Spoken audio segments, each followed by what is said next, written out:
Selling your house after divorce can be a deeply emotional process. Those are the words of Macy Chance, real estate agent with Live Laugh Denver Real Estate Group. And I agree with Macy. Not only is it a bummer to move and it's stressful to move, and you might be moving into a new neighborhood, new community, whatever it is, it's very stressful. But there's a big emotional component. Maybe you remember some really good times in the home. Maybe you remember some bad times of your marriage. So maybe you're feeling good about leaving. You can have mixed emotions. You can worry about the kids, how they're going to feel in the new home, leaving their comfort zone of the old home. It's hard. So, to talk about it is Macy Chance. Hi, Macy. Hi, Jackie. Thanks for having me. Always good to have you.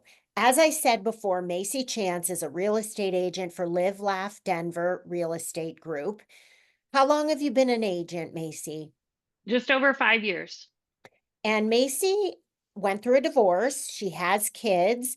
And so she decided to specialize in helping women going through a divorce and after divorce either buy a home, sell their home, both, rent, whatever you need, both. She can do the job of a real estate agent, but she also has the training to help people in divorce. So, Macy, did you agree with what I was saying about how hard it can be emotionally and how many mixed emotions? Yes, 100%. I mean, it can run the gamut from, heels driven in, don't want to move, blocking the sale to I'm ready to get the heck out of here. So it's definitely I've worked with all the whole spectrum. And it's all emotional. I mean, this is in theory, it's not in theory, it is a business transaction, it is a financial transaction. Sometimes it's people's largest financial transaction. And certainly in the market that we're in right now, people have a large amount of equity in their home. And so, there is always emotion tied to that. And then you layer on divorce and you have even more emotion. And I think that you can feel those emotions at the same time. You can be like, I can't wait to get the heck out of here, but also Yeah. like, oh, I remember when so and so was born and took her first step Yep. in this living room. I mean, that was my story. And I Hmm. was like, oh my gosh, now every time I drive by my old house, I'm like, wah. Yeah. Okay, so in this article you wrote for Divorce Girl Smiling, I love this. You wrote, before you can start looking forward, I encourage all of my clients to release their home and open it up to the new buyer who is going to love it as much as they did. I know this sounds pretty woo-woo, like crazy, right? But our homes have energy and they carry the emotions of what has happened in the home, both good and bad. Ooh, okay, I haven't heard this before. So what do you specifically how do they release their home and open it up to a new buyer and this is to try to sell it, right? Correct. Yeah. So Okay. once you've made the decision that selling the home is the right decision, and certainly there's, a bunch of things that need to happen before you get to that point. There's a lot of options. If you decide to stay in the home, that all have to be explored with your divorce financial advisor or your attorney, whatever. So let's say you've gotten to the point where, okay, the decision is made, the settlement it states you have to sell your home.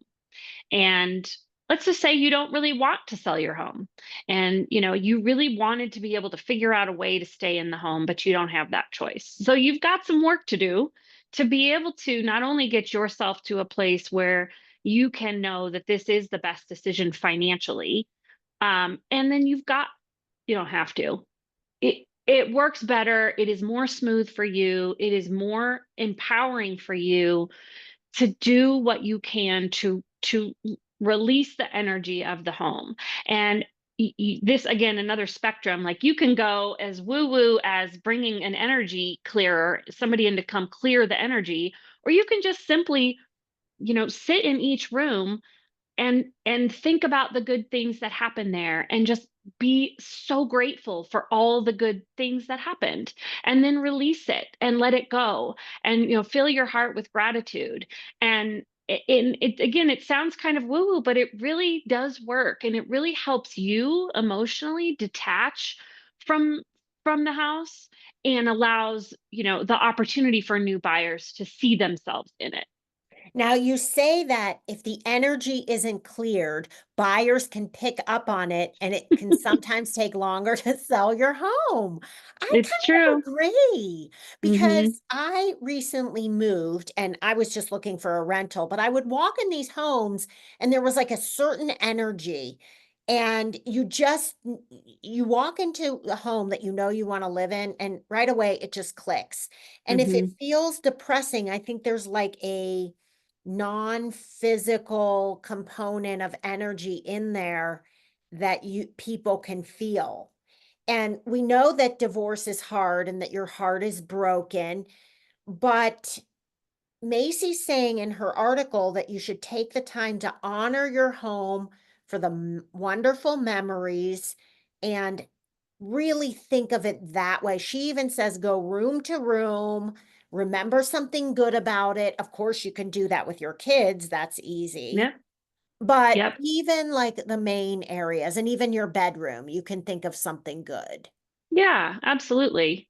And the whole purpose of this is really for your own self, so that you can feel good about moving to the next phase, because nobody wants to go anywhere kicking and screaming. That doesn't feel good. No, there's so much resistance around all of that. And so giving yourself the gift of releasing your home and saying goodbye to it, and being grateful for the ways it did serve you, is so healthy for you, the seller, to move on.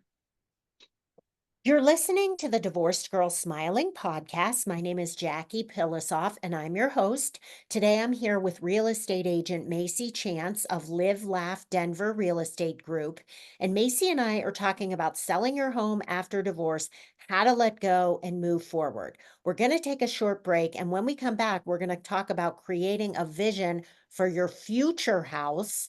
And also, one more little trick Macy has about letting go of your older house. We'll be right back. Welcome back to the Divorce Girl Smiling podcast. My name is Jackie Pilosoff, and I'm your host. And today we're talking about selling your house after divorce, how to let go and move forward. My guest is Macy Chance, real estate agent for Live Laugh Denver Real Estate Group. Macy has a niche in helping women during and after divorce. She can be reached at macychance.com. Macy went through a divorce. She's telling a lot of her stories. Well, you really haven't told any of your stories, but maybe you should, because you have really, really good stories. Okay, so the last thing that Macy put in this article about letting go of the house is to, and when I read this, I was like, wait, what? So explain it. Write a letter to your house. What is the purpose of that, and what should the letter say? So, really, what I was trying to do in this article is really just talk about different ways to release your home. There's a lot of different things that you can do, and really you should just do whatever you feel comfortable doing. So, one of the ways that might work for somebody is to really just literally, you're sending a letter to your home, thanking it for the ways that it served you, and for all the things that you're grateful for, to the home.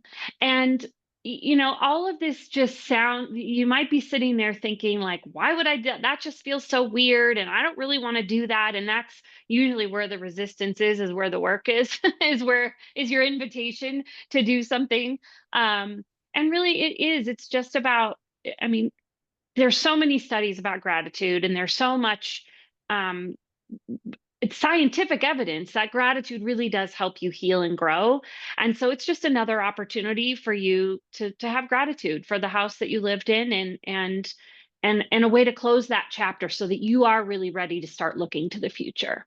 Okay, so I was just looking at this article to see when it was published, and it was published October 3rd on Divorce Girl Smiling. Now, I moved out of my house in July, so I had not read this article yet. And I want to tell everyone who's listening that I literally, when I moved out, and I wasn't real happy about moving out of my old house, I had to move again, long story, but I really was sad.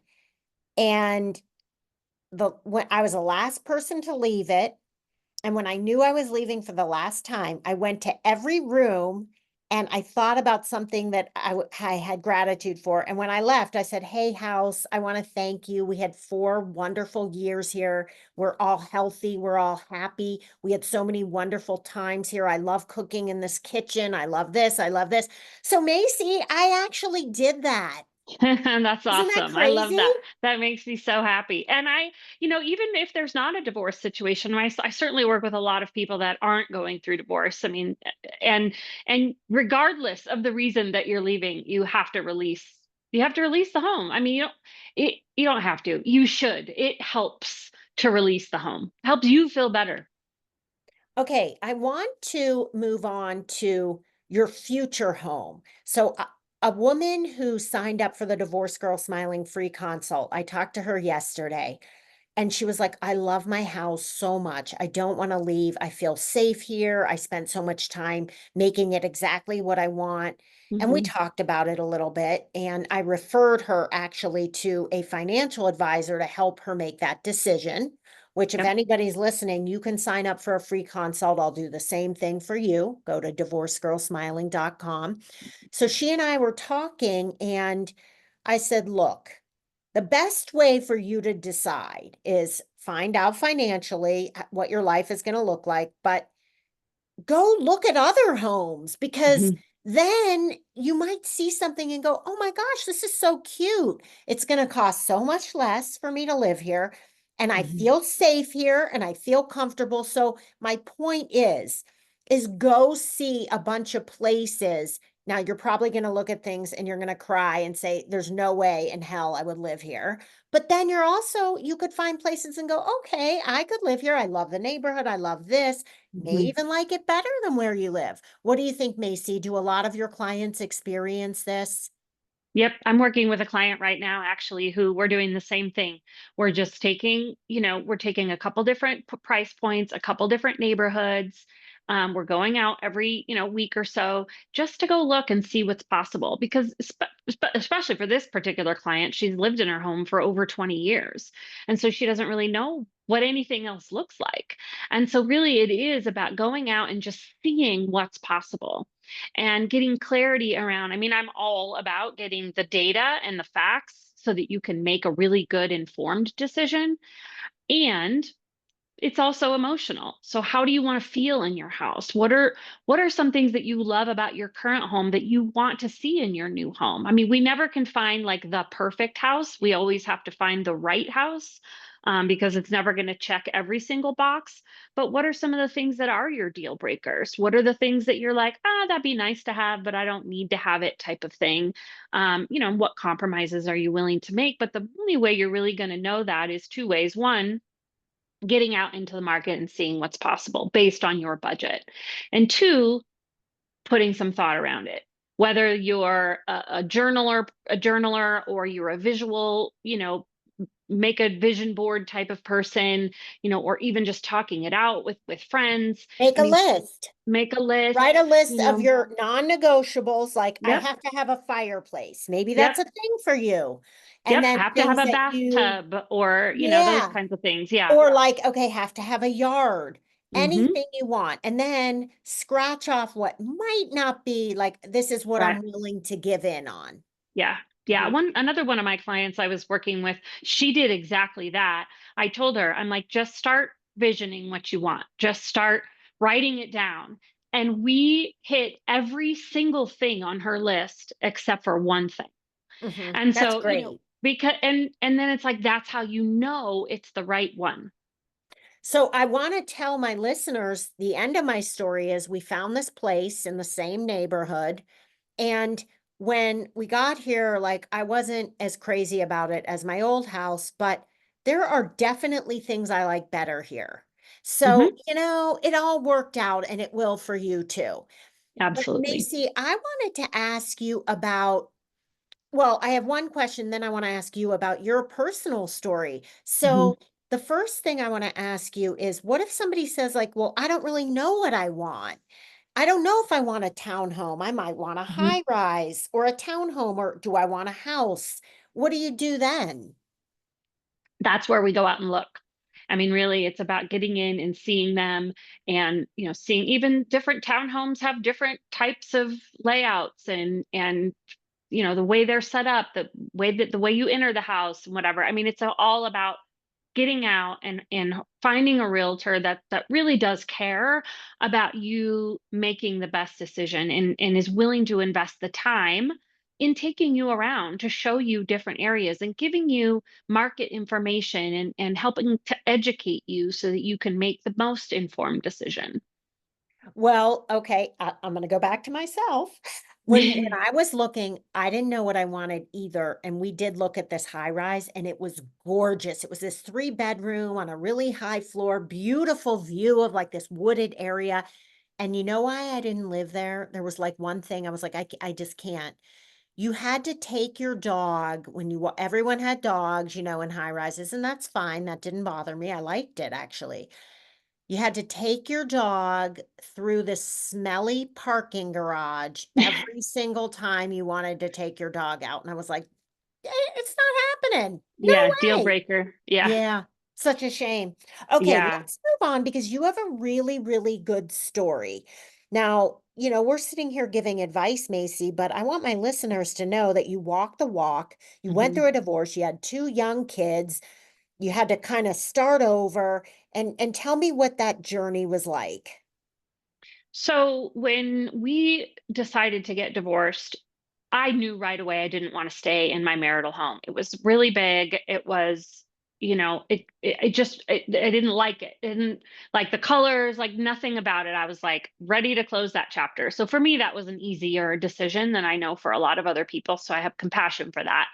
Um, but then I knew that, I was ready to move on to something different. And I can't remember the story I told in the article, so you might have to remind me. But the story that I have is we actually ended up moving in with my parents because I didn't, and they lived very close. And I knew the one thing in all the visioning that I did, again, I was really worried about, not worried, but I was, yeah, worried about my kids. I wanted my kids to land somewhere where they felt stability, and I wanted them to stay in the same school. And so finding a home in the same neighborhood. So I'll make it quick. The story goes we had been negotiating back and forth with our settlement. We sat down to sign papers. My ex-husband was like, or my now ex-husband was like, nope, I want to change this, and this. And I was like, okay. So finally, we finalized everything. We were at my daughter's softball game. He hands me the signed documents for me to take to the courthouse. So I'm driving home with my daughter back to my parents' house, and we see an open house sign. And I said to my daughter, Maria, do you mind if we just go look at this open house? She's like, yeah, but I really have to go to the bathroom. So anyway, we go to this open house. She has to go to the bathroom. So she uses the bathroom. I walk in and I was like, this is the one. And so I go back home, I take my parents back over with me just to get their opinion, and I had it under contract in the next 2 Oh, days. I So love that story. And did how long did you live with your parents? it ended up being 2 months that we were there. And I want to tell my listeners, there is no shame if you feel like you have to move back with family. In Mm-mm. fact, I love the idea of grandparents with children. And what I Yeah. would say is just don't stay for years. Yeah, I Just know. do it until you get back on your feet. But there is no shame. You should not feel Mm-mm. bad about it at all. No. And also to men, same thing. Mhm. And, people just say, like, oh, I feel like an idiot because I live home now with my parents. Don't. Divorce is hard. And what's so nice about it is if you're living with your family members, you can have all the time you need to look. You don't have to rush into any home Exactly. purchase or rental or whatever. And the same goes for renting. If you feel like you just want to rent and take a break because you don't know what you want, rent for a year. I know you're like, "Oh, I don't wanna move twice." Big deal. Not a big Yeah. deal. big deal, Yeah. big deal. Yeah. Yeah, and the only thing I'll just say just about the renting is sometimes people just go there first, like, "Oh, I just wanna rent because it feels easier." But, my advice around that is definitely have a conversation with a real estate agent and your financial advisors about making the right decision around that. So, but yes, there's no it for me, it's all about making informed decisions, not emotional decisions, because emotional decisions don't usually lead us the right way. Absolutely. Okay, last question. What do you have to say to the person listening who is like literally in tears saying, I don't want to leave my house.